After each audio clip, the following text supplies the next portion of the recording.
Hello, Nilkanta বলছি। বাবা, আমি প্রীতম। ঘন্টা খানেকের মধ্যে গ্রামের শেষের বাস স্ট্যান্ডে গাড়ি পাঠিয়ে দাও। আচ্ছা আচ্ছা, ঠিক আছে, আমি গোপালকে দিয়ে গাড়ি পাঠাচ্ছি।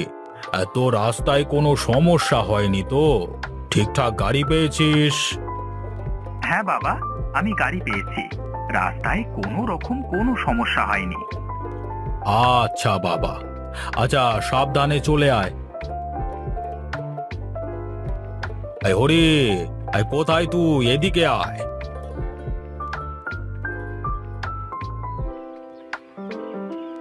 কি হয়েছে বাবু, বলুন। আরে ওই গোপালকে গিয়ে বলতো গ্রামের শেষের বাস স্ট্যান্ডে গিয়ে প্রীতমকে নিয়ে আসতে। আচ্ছা ঠিক আছে, যাই বাবু।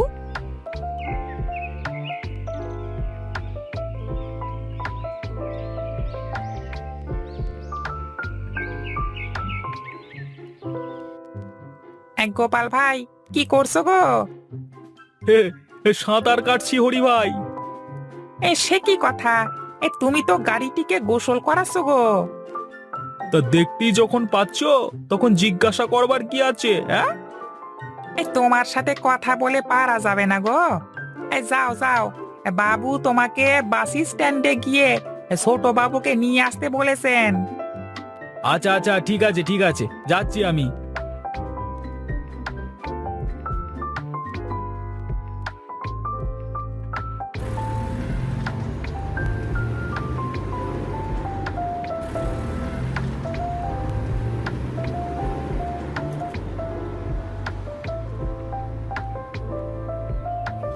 বড় বাবু তো আমাকে সকাল সকাল পাঠিয়ে দিলেন, ছোট বাবু কখন যে আসবেন কে জানে।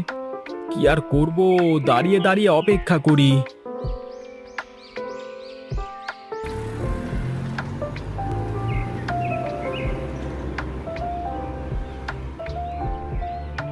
আসুন বাবু আসুন, আমি সেই ঘন্টা খানেক ধরে আপনার জন্য অপেক্ষা করছি।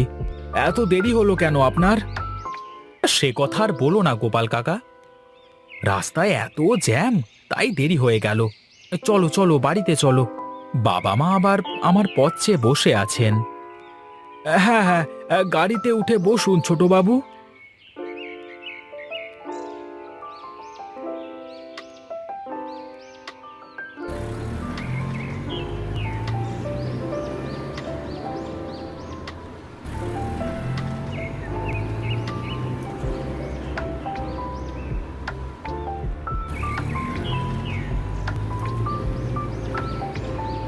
এই যে বাবু, চলে এসেছি। হ্যাঁ, আপনি তাহলে ভেতরে যান, আমি গাড়ি থেকে ব্যাগগুলো নিয়ে আসছি।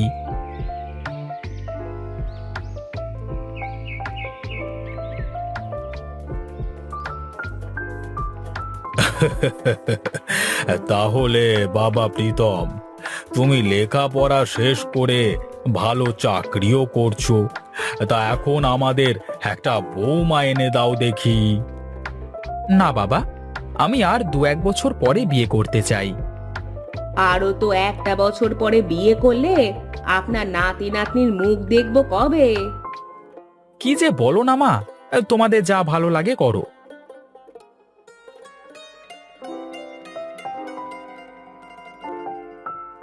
এই রে, ছেলেটা লজ্জা পেয়েছে মনে হয়। তাহলে মেয়ে দেখা শুরু করে দাও। আচ্ছা আচ্ছা, ঠিক আছে, আমি আজকে ঘটককে খবর পাঠাচ্ছি। হরে, এই হরে, এই বেটা হরে। আহা, কি হয়েছে তরকারিটা গো? মনে হচ্ছে কড়াই থেকে মাছটা টুকুস করে উঠিয়ে পুটুস করে গিলে ফেলি। এই রে, এই বাবু মনে হচ্ছে ডাকতেছেন। যাই যাই, কি বলে শুনে আসি গিয়ে।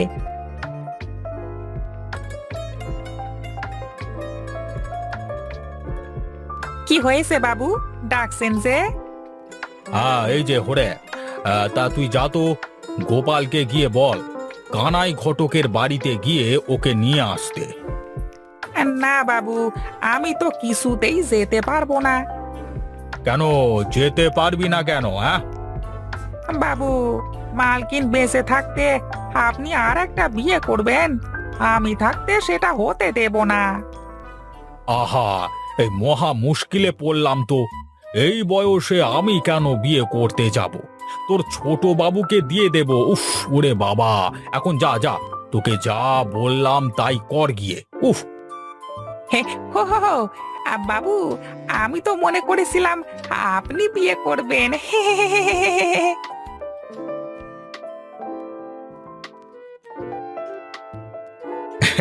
এবার তা বুঝলে গিন্নি, আমি তো এখনো জোয়ান আছি। হ্যাঁ, তা আর একটা বিয়ে করব নাকি? হ্যাঁ, হ্যাঁ?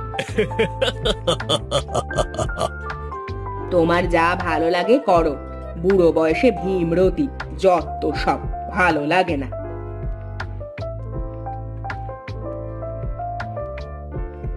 এই রে গিন্নি, রাগ করলে কেন?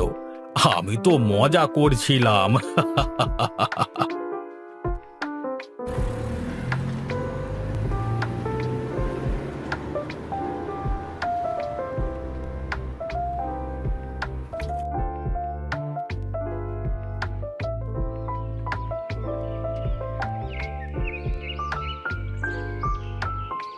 আরে কানা, এসেছো? আরে এসো এসো, বসো এখানে। জি বলুন জমিদার বাবু, আমাকে এত জরুরি ডেকেছেন কেন? ভাই, আমার ছেলের জন্য একটা ভালো মেয়ে দেখে দিতে হবে তোমাকে। আচ্ছা বাবু, আমাকে সপ্তাহখানেক সময় দিন, আমি আপনাকে জানাবো, কেমন? আচ্ছা ঠিক আছে ঠিক আছে, সময় দিলাম। একটা ভালো দেখে মেয়ে দিও, কেমন? ওসব নিয়ে আপনি একদম নিশ্চিন্তে থাকুন, আমি একদম সোনার টুকরো মেয়ে খুঁজে এনে দেব আপনার জন্য। আমি এখন আসি, কেমন? আচ্ছা আচ্ছা ঠিক আছে ঠিক আছে, গোপালকে বলো তোমাকে নামিয়ে দিয়ে আসবে।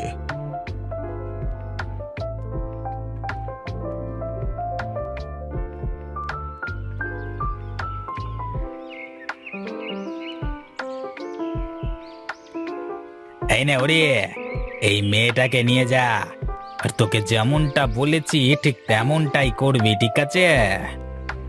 আচ্ছা বাবু, তাই হবে। এই নে তোর টাকা। না বাবু, আমি টাকা নিতে পারবো নিকো। আমি আমি আপনার কাজ এমনিতেই করে দেব। কেন তুই টাকা নিতে পারবি না কেন?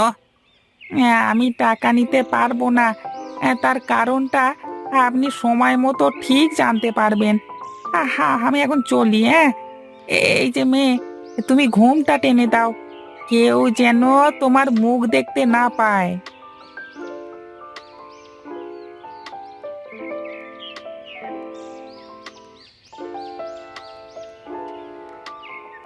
কি রে হরি, কে এই মেয়ে?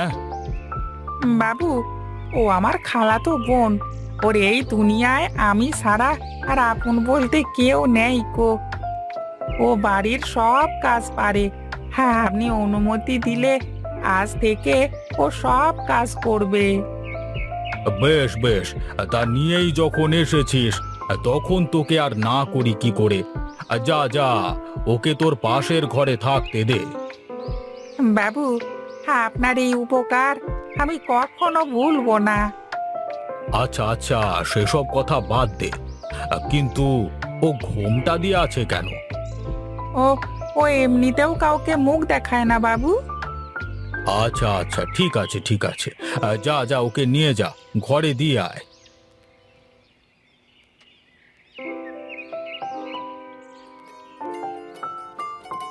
এই দেখ বাবা, আজ সকালে ঘটক মেয়ের ছবি দিয়ে গেছে, দেখ একবার। আমি আর কি দেখব? তোমাদের পছন্দ হলেই আমার পছন্দ হবে। আর সে কি কথা রে বাবা, বিয়ে করবি তুই, তুই না দেখলে হবে? নে নে, ছবিটা দেখ না। হ্যাঁ মা, মেয়ে তো অনেক সুন্দরী, পছন্দ না হওয়ার কি আছে? এখন দেখো, তোমাদের যেটা ভালো মনে হয় সেটা করো।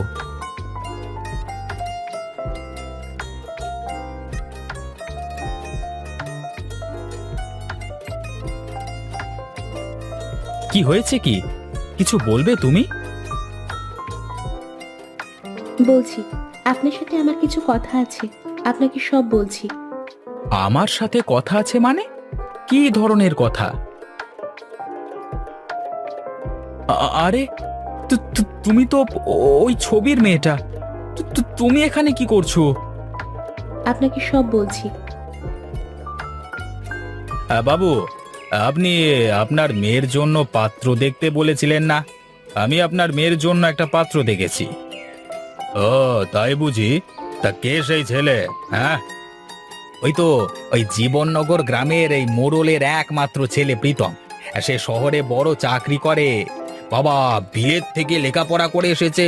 হ্যাঁ, এই তার মতো ছেলে এই অঞ্চলে আর একটাও খুঁজে পাবেন না আপনি। এই যেমন ভদ্র তেমন নম্র। আচ্ছা ঠিক আছে, ওদের কাছ থেকে কিছুদিন সময় নাও, আমি একটু ভেবে দেখি কি করা যায়। হ্যাঁ, সে আপনি সময় নিন না। ঠিক আছে, আমি তাহলে চলি, কেমন? এসো।